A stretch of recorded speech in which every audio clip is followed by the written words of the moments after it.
Bismillahirrahmanirrahim. Assalamualaikum warahmatullahi wabarakatuh. Alhamdulillah. Alhamdulillahi rabbil alamin. Wassalatu wassalamu ala ashrafil mursalin wa ala alihi wa ashabihi ajma'in. Ashhadu an la ilaha illallah wahdahu la syarika lah, waliyus salihin wa khaliqul khalqi ajma'in.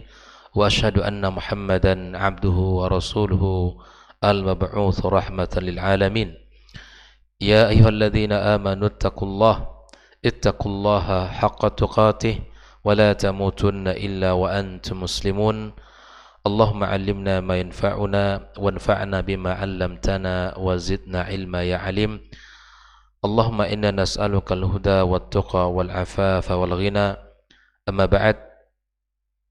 Kaum muslimin dan muslimat, hadirin hadirat jamaah salat subuh Masjid At-Taqwa Induk As-Sakinah Al-Mawaddah Pekanbaru rahimakumullah, dan saudara-saudari kaum muslimin dan muslimat dimanapun berada. Alhamdulillah, kita bersyukur pada Allah Subhanahu wa taala pagi ini kembali kita dipertemukannya di tempat yang mulia ini, di rumah Allah yang merupakan sebaik-baik tempat di muka bumi ini. Setelah kita melaksanakan fardu subuh, kemudian kita lanjutkan duduk dalam majelis ini untuk mempelajari agamanya yang mulia, yang mudah-mudahan sebagai jalan keselamatan bagi kita, yang akan menerangi jalan kita, yang akan membimbing kita dalam kehidupan ini. Mudah-mudahan segala kebaikan kita diterima Allah Subhanahu wa taala. Kemudian salawat dan salam untuk Nabi kita sallallahu alaihi wasallam. Mari senantiasa kita berbanyak, karena di antara tanda cinta seseorang kepada sesuatu atau kepada orang lain, maka dia senantiasa menyebut-nyebutnya, senantiasa membangga-banggakannya, dan senantiasa mengingat-ingatnya. Kita selalu menyebut nama Nabi kita dan selalu berselawat kepadanya. Selain bukti cinta kita kepada Nabi kita sallallahu alaihi wasallam, ini juga dalam rangka menjalankan perintah Allah Subhanahu wa taala. Sebagaimana perintah Allah, ya, agar kita bersalawat kepada Nabi kita sallallahu alaihi wasallam. Kemudian untuk siapapun yang telah berjasa dalam hidup kita, ya, kita sampaikan pula doa untuk mereka. Ya, orang tua kita, ibu bapa kita yang selalu berjuang, ya, kemudian berkorban untuk kebaikan kita semuanya, anak-anak mereka. Semoga Allah Subhanahu wa taala sayangi mereka sebagaimana mereka menyayangi kita. Semoga Allah Subhanahu wa taala ampunkan dosa-dosa mereka, Allah tinggikan derajat mereka. Kemudian untuk siapapun yang telah mengajarkan ilmu kepada kita, guru-guru kita, ustaz-ustaz kita, yang semoga Allah Subhanahu wa taala menjaga keluarga mereka dan memberkahi kehidupan mereka, dan Allah tinggikan derajat di sisinya. Kemudian kembali kita pagi ini bersama kitab Ad-Durus Al-Muhimmah li'amatil ummah li sahmatil Syekh bin Baz rahimallahu taala rahmatan wasi'ah, sampai pada pelajaran yang ke-15 tentang berhias berhias dengan akhlak yang mulia bagi setiap muslim. Sudah kita bahas akhlak yang pertama, yaitu as-sidqu, yaitu kejujuran, yang sudah kita bahas pada pertemuan sebelumnya. Bagi ini, di antara akhlak yang kedua adalah al-amanah, itu memiliki, ya, sifat amanah, menjaga amanah yang telah dibebankan kepada kita. Al-amanatu amarallahu ta'ala biha wa hammalaha al-insan ba'dama asfaqatis samawat wal ard min hamliha. Amanah ini dibawa oleh manusia, disanggupi oleh manusia setelah langit dan bumi bahkan gunung tidak sanggup memikulnya, ya. Dan amanah yang paling besar di dalam kehidupan kita adalah amanah Allah Tabaraka wa Ta'ala, yaitu menjalankan segala bentuk perintah-perintahnya, menjalankan kewajiban yang telah ditetapkan Allah Subhanahu wa Ta'ala. Sebagaimana Allah Subhanahu wa taala gambarkan dalam surat Al-Ahzab ayat 7:2, inna 'aradna al-amanata 'ala as-samawati wal ardi wal jibal. Ya, Allah Subhanahu wa taala sebutkan sesungguhnya kami telah tawarkan amanah ini kepada langit, kepada bumi, kepada gunung-gunung, semuanya Allah tawarkan. Apa yang mereka lakukan? Fa'abaina an yahmilnaha wa asfaqna minha wa hamalaha al-insan. Mereka tidak sanggup. Mereka tidak sanggup memikul amanah berat tersebut, lalu kemudian dibawa dan disanggupi oleh manusia itu sendiri. Makanya Allah Subhanahu wa taala gambarkan, innahu kana zaluman jahula. Di antara bentuk sifat manusia itu adalah jahil, kemudian zalim. Ya. Kita ini zalim. Banyak kezaliman yang kita lakukan dalam diri kita. Perintah-perintah Allah yang kita langgar itu zalim. Amanah Allah yang tidak kita laksanakan adalah sifat kezaliman dalam kehidupan kita. Oleh karena itu, mari kita lihat amanah apa saja yang tergandung pada ayat ini. Para ulama menyebutkan, ya, di antara amanah adalah menjalankan tugas-tugas kita dengan baik. Ya, menjalankan tugas-tugas kita dengan baik. Di antara amanah yang Allah sebutkan, makna amanah pada ayat tersebut adalah amanah terhadap anak dan keluarganya, dengan cara mendidik mereka dengan pendidikan yang baik, mengajarkan kepada mereka tauhid, menyelamatkan mereka dari api neraka, membimbing dan mendidik akhlak-akhlak mereka, tentu dengan qudwatun hasanah, dengan qudwah hasanah, mendidik mereka dengan contoh dan suri tauladan, mendidik mereka dengan ketaatan kepada Allah Subhanahu wa taala. Di antara ungkapan Umar bin Khattab radhiyallahu taala, as-salahu minallahi wal adabu minal aba. Kesalehan itu dari Allah dan adab itu dari orang tua. Kalau kita ingin anak kita baik, kalau kita ingin anak kita saleh, maka selalulah berdoa kepada Allah, karena Allah yang akan membuat dia saleh. Karena hati anak kita di tangan Allah Subhanahu wa taala, dan hati seluruh manusia di tangan Allah. Maka perbanyak doa. Orang tua senjata yang ampuhnya adalah doa. Ayah bunda senjata ampuhnya adalah doa. Demikian juga para guru yang mendidik anak-anak generasi ini, yang akan menyiapkan generasi-generasi, ya, di masa yang akan datang. Maka kekuatan sang guru adalah doa. Doakan anak-anak didiknya dalam sujud panjang kita. Doakan santri-santrinya dalam munajat kita. Karena doa guru sangat berpengaruh kepada kesalehan anak kita. Karena Allah lah yang akan merubah. Hari ini anak kita susah dinasihati, tapi bisa jadi besok akan sangat mudah dinasihati. Kenapa? Karena Allah yang membuat hatinya mudah terbuka untuk menerima nasihat. Minta kepada Allah Subhanahu wa taala. Hari ini anak sulit sangat untuk didisiplinkan, ya, bergaul bebas, ya, kemudian konsumsi barang-barang yang terlarang misalnya. Para ibunda yang diuji dengan seperti ini, maka selalulah memohon kepada Allah Subhanahu wa taala, meminta kepada Allah dengan munajat yang tulus dan ikhlas kepadanya. Allah akan merubah anak itu. Maka tidak ada kata putus asa. As-salahu minallah. Kesalehan itu dari Allah Subhanahu wa taala. Allah yang akan membuat anak kita saleh. Tetapi kemudian kita harus memiliki satu syarat. Wal adabu minal aba. Adab itu dari orang tua. Contohkan bagaimana mentaati perintah Allah. Contohkan bagaimana seharusnya berpakaian dengan baik. Contohkan bagaimana harus bicara dengan baik. Contohkan bagaimana harus, ya, berhati-hati di dalam harta, tentang halal dan haram. Maka anak itu akan mencontoh apa yang dilakukan oleh orang tuanya. Maka di antara amanah, selain amanah yang paling besar adalah amanah Allah menjaga agamanya, menjalankan syariatnya, adalah amanah terhadap anak dan keluarganya dengan mendidik mereka pendidikan yang benar. Kemudian di antara amanah, wa minal amanati an tanzura ila hawasika fala tasta'milaha illa fi ta'atillah.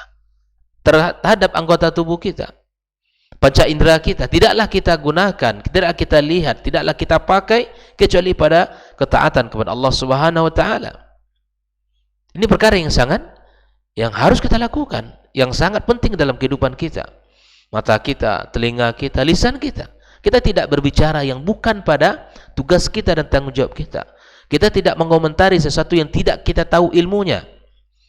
Karena orang ketika dia berbicara tentang sesuatu yang dia tidak kuasai ilmunya, maka dia akan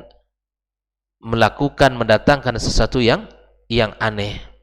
Oleh itu kita dilarang. Yang bukan urusan kita, kita tinggalkan. Yang urusan kita, kita kerjakan. Dan ini harus kita ketahui bersama. Di antara amanah, wa minal amanati amanatul majalis. Amanah dalam majlis. Andai antum dalam sebuah lembaga pendidikan atau beberapa orang misalnya sedang membicarakan sesuatu yang sangat rahasia, sedang membicarakan sesuatu yang sangat penting untuk kelancaran sebuah lembaga, untuk kebaikan hubungan antara sesama saudara-saudara, maka amanah yang sedang dibicarakan itu, ya, tema yang sedang dibicarakan itu adalah amanah di setiap masing-masing kita. Tidak boleh kita membocorkannya, tidak boleh kita menyampaikan kepada orang lain, karena apabila itu bocor, itu akan merusak semua apa yang direncanakan demi kebaikan dan kemaslahatan. Makanya Nabi SAW mengatakan al-majalisu bil amanah, ya, majelis itu harus dijaga amanahnya, harus dijaga. Ketika orang-orang yang tidak bisa menjaga amanah, maka itu akan mendapatkan satu label yang Nabi SAW juga menyebutkan, ya.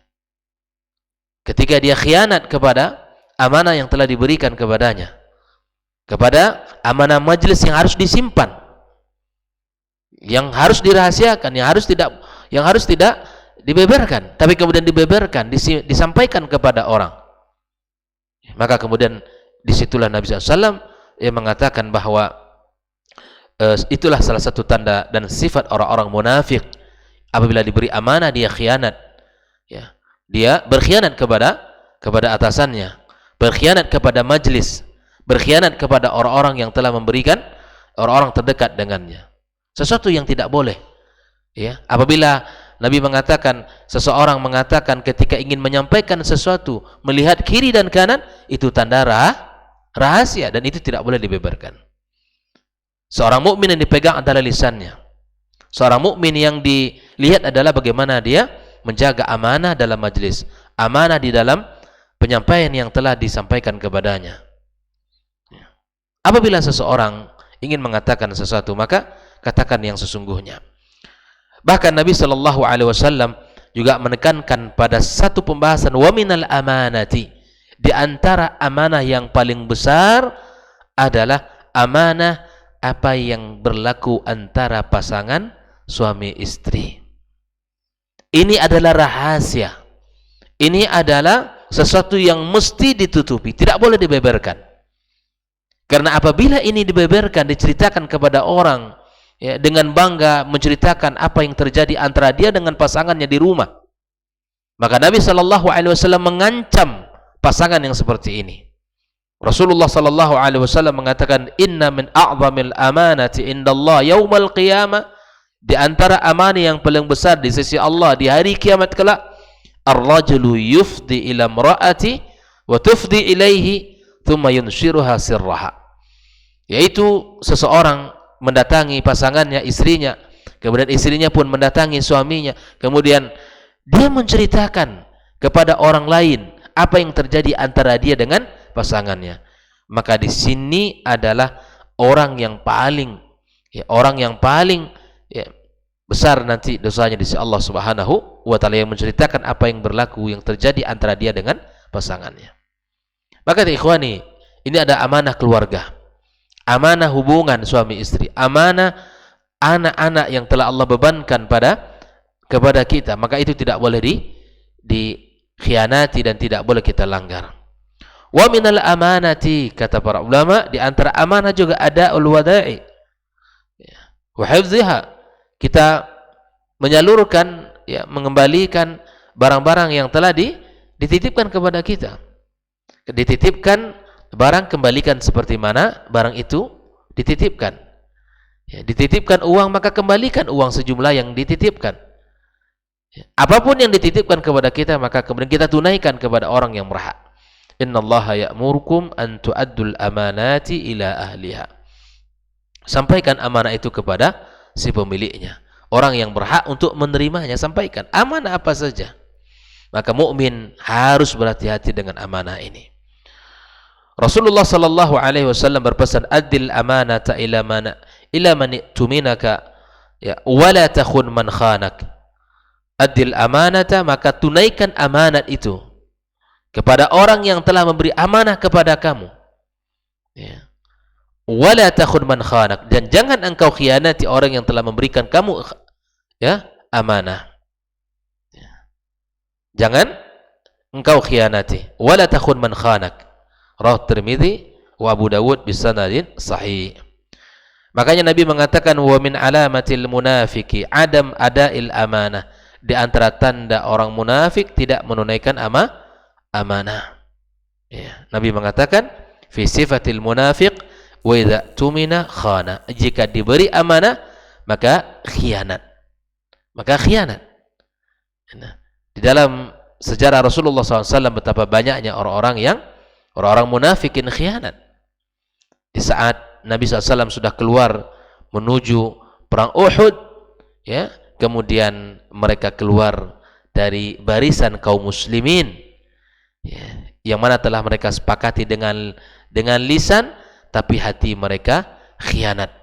Keluar dari barisan kaum muslimin, mengatakan bahwa untuk apa kita ikut berperang, lebih baik kita tinggal di kota Madinah saja. Inilah orang-orang munafik akan senantiasa ada dalam barisan kaum muslimin sepanjang zaman sampai hari kiamat kelak. Dan biasanya musuh internal itu lebih berbahaya daripada musuh eksternal. Musuh di dalam barisan perjuangan itu lebih berbahaya daripada musuh di luar sana. Karena orang-orang internal memakai baju kita. Orang-orang muslimin dia mengaku muslim, tapi di dalamnya ada sifat kemunafikan. Musuh-musuh di dalam internal perjuangan itu lebih berbahaya terkadang daripada musuh eksternal. Kalau musuh eksternal kita tahu mereka adalah musuh, kita berhati-hati. Tetapi di dalam kehidupan kita, dalam perjuangan kita, dalam dakwah kita, maka kita berhati-hati kaum muslimin agar kita tidak, ya, melanggar amanah yang telah diberikan kepada kita itu sendiri. Kaum muslimin rahimakumullah. Kemudian di antara akhlak yang berikutnya adalah al-afaf, yaitu menjaga kesucian. Al-afaf wal isti'faf anil haram, menjaga diri dari yang haram. Ya, apa yang mesti kita lakukan, ya, sebagaimana yang telah Allah sebutkan dalam sifat seorang muslim, wal yasta'fifil ladzina la yajiduna nikahan hatta yughniyahumullahu min fadlih. Orang-orang yang belum mampu untuk menikah, ya, orang-orang yang belum mampu untuk menikah, hendaklah dia menjaga kesucian dirinya sampai Allah Subhanahu wa ta'ala berikan kepada mereka kecukupan dari karunia-Nya. Jaga dirinya, jaga kesuciannya, jaga kehormatannya. Jangan pernah melanggar aturan Allah Subhanahu wa ta'ala. Jangan pernah kita menghinakan diri kita dengan melakukan sesuatu yang haram. Fal muslim ya'ifu anil wuqu' fil muharramat minal fawahish. Muslim itu menjaga dirinya dari, ya, segala sesuatu yang akan membuat dia terjatuh kepada kubang dosa yang haram, yang berupa perbuatan sangat keji. Yarju ma'indallahi minal ajr wal mathubah. Hendaklah selalu berusaha bertahan, menjaga diri, berharap pahala dari Allah Subhanahu wa ta'ala. Berharap pahala dari Allah sampai Allah Subhanahu wa ta'ala cukupkan, ya, berikan kepadanya, ya, kesanggupan untuk melakukan atau menikah. Waqad dzakara al-Mustafa sallallahu alaihi wasallam anna min as-sab'ati alladhina yudhilluhumullah fi dhillih. Nabi menyebutkan di antara 7 golongan yang mendapatkan naungan di hari kiamat kelak itu siapa? Wa rajulun da'athum ra'atun dzata mansib wa jamal faqala inni akhafullah. Kisah seorang yang mana apabila digoda oleh seorang wanita yang memiliki kecantikan paras wajah yang luar biasa, memiliki kedudukan yang sangat tinggi, kecukupan. Tetapi ketika dia diajak untuk melakukan perbuatan keji tersebut, maka dia sanggup mengatakan inni akhafullah, saya takut kepada Allah Subhanahu wa ta'ala. Beginilah cara menjaga diri dari muharramat, sanggup mengatakan tidak untuk yang haram. sanggup mengatakan tidak untuk sesuatu yang keji, sanggup untuk mengatakan tidak untuk sesuatu yang dibenci Allah Subhanahu wa taala. Wa minal afaf, di antara bentuk ya kesucian yang mesti ada pada diri kita adalah at-ta'affuf an su'alin nas. Tidak hanya menjaga diri dari dosa, maksiat, tapi bagaimana kita mampu menjaga diri kita, kesucian kita, kehormatan kita dari meminta-minta sama manusia. Bergantunglah kepada Allah, mintalah kepada Allah, tahan tangannya, tahan dirinya untuk tidak meminta-minta kepada manusia. Di mana Allah Subhanahu wa taala ya menyebutkan yahsabuhumul jahilu aghniya'a min at-ta'affufi ta'rifuhum bisimahum la yas'aluna an-nasa ilhafa. Ciri-cirinya tidak meminta-minta kepada manusia, tidak pergi ke sana meminta ya, kemudian pergi ke sini meminta, atau berdiri misalnya di tempat-tempat keramaian kemudian meminta. Jaga kesucian, jaga effafnya. Lebih baik seseorang apabila dia tidak punya sesuatu, dia bekerja mencari pekerjaan yang halal, kemudian dia mendapatkan hasilnya. Rasulullah sallallahu alaihi wasallam mengatakan, al-yadul ulya khairum min al-yadis sufla wabda biman ta'ul. Tangan di atas lebih baik tangan dari tangan yang di bawah. Ini artinya sebuah motivasi bagi kita, memberi itu lebih mulia daripada meminta-minta. Maka mulailah untuk memberi itu dengan orang yang terdekat dengan kita, yaitu keluarga kita. Oleh ikhwani wa akhwati fiddin, hafizakumullah wa ra'akum. Suatu ketika Rasulullah sallallahu alaihi wasallam dia melihat salah seorang sahabat yang selalu meminta-minta, kemudian Nabi memanggilnya. Nabi menyuruh untuk membawa sesuatu yang dimiliki di rumahnya. Dia mengatakan, saya hanya punya satu tikar yang bisa aku gunakan. Yang satu digunakan untuk alas, yang satu digunakan untuk selimut. Artinya satu tikar itu ya, yang satunya sebagai alas dia tidur, yang satu lagi dilipatnya sebagai selimut untuk dia tidur. Hanya itu yang dia punya. Kata Nabi, bawa ke sini. Bawa ke sini. Lalu kemudian Nabi SAW melelang kepada sahabat, siapa yang memberi tikar ini? Tikar yang sudah tidak bagus, tidak ya sudah rusak, sudah ya yang sudah tidak bagus lagi. Maka para sahabat, Nabi SAW tahu kalau ini tidak bernilai, tapi kemudian Nabi ingin memberikan contoh bahwa ya para sahabat memberikan penilaian. Dibeli oleh salah seorang sahabat. Ya mungkin itu tidak bisa dipakai lagi. Tapi kemudian Nabi mengatakan, bawa ini. Ya, bawa ini dan diberikan satu alat yang digunakan untuk memotong kayu. Kata Nabi SAW, jangan terlihat kamu di kota ini selama 15 hari. Nabi suruh dia berangkat. Bekerja itu jauh lebih baik. Bekerja itu jauh lebih baik. Di kota Madinah kan tidak terlalu, ke zaman itu tidak terlalu, para sahabat pasti ketemu. Karena pusatnya adalah Masjid Nabi SAW. Dan di situ adalah kaum muslimin. Maka dia bekerja sampai dia membawa, Nabi mengatakan sampai dia membawa ya kayu yang telah dipotong untuk dijual di pasar, yang digunakan untuk dibakar. Itu lebih baik bagi dia. Ini sebuah motivasi besar agar kita mendidik anak-anak kita agar dia faham bahwa ini adalah sesuatu yang harus ada pada diri, kemandirian seorang anak. Anak-anak muda hari ini yang kita lihat fenomena masyarakat kita ya, dimanapun, di setiap pemberhentian lampu merah misalnya, atau di setiap simpang-simpang, kita lihat berbagai cara dan bentuk, berbagai cara mereka untuk mendapatkan hartanya, bahkan mungkin dalam posisi ya fisik yang masih kuat gitu. Maka ini yang harus kita dibina. Kita doakan pemerintah kita, doakan orang-orang yang memiliki kebijakan amanah untuk memberikan ya memberikan perlindungan dan pendidikan kepada mereka, penjagaan agar Allah Subhanahu wa taala berikan kepada mereka jalan-jalan yang bisa mereka selesai dan meninggalkan pekerjaan itu.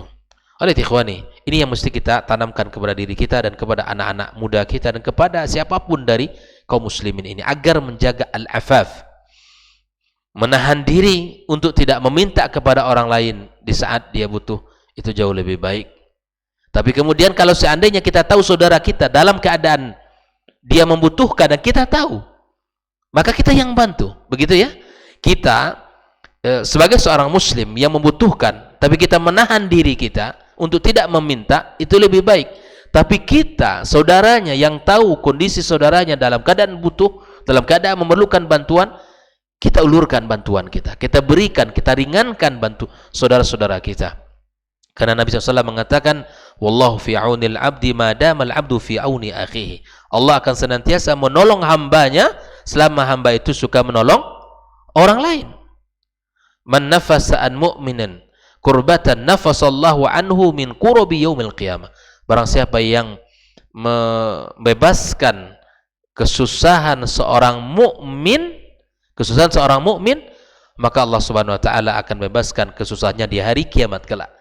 Kita bebaskan orang di dunia ini dari kesulitan, kita ringankan dia dari kesulitan, Allah akan bebaskan kita dari kesulitan hari kiamat. Mana yang lebih sulit? Kesulitan di hari kiamat jauh lebih sulit, Pak. Kesulitan di dunia banyak saudara, banyak sahabat, banyak keluarga yang bisa kita minta bantu.